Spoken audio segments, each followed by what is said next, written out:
मागितला होता हॉस्पिटल करता, बागे करता, एखाद्या शाळे करता, रुग्णालया करता, ते पण दिले गेले नाहीत. ते भूखंड बिल्डर लोकांच्या घशात यांच्या दलालांनी घातले.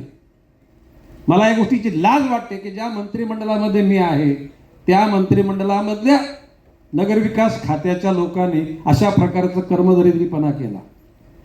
आणि म्हणून सुनील पवार साहेब, आता तुम्ही आज लिहून घ्या प्रशासकाच्या अधिकृत माननीय महापौर तशापर्यंत निर्देशच देतील की ह्या सगळ्या सिडकोकडून मी माननीय मुख्यमंत्र्यांना सांगणार आहे.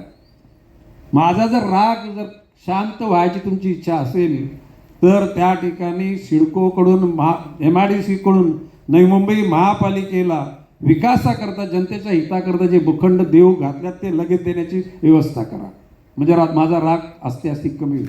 मला हे मंत्रिपद मी निश्चितपणे पक्षाच्या शिस्तीचा, प्रशासन शिस्तीचा मी भोगता आहे.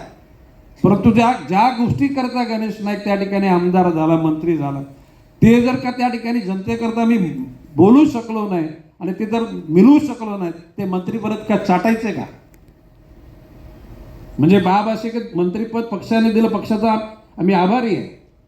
परंतु याचा अर्थ ते पक्ष मुका होऊन त्या ठिकाणी गप्प बसण्याकरता मंत्रीपद मी स्वीकारलेलं नाही.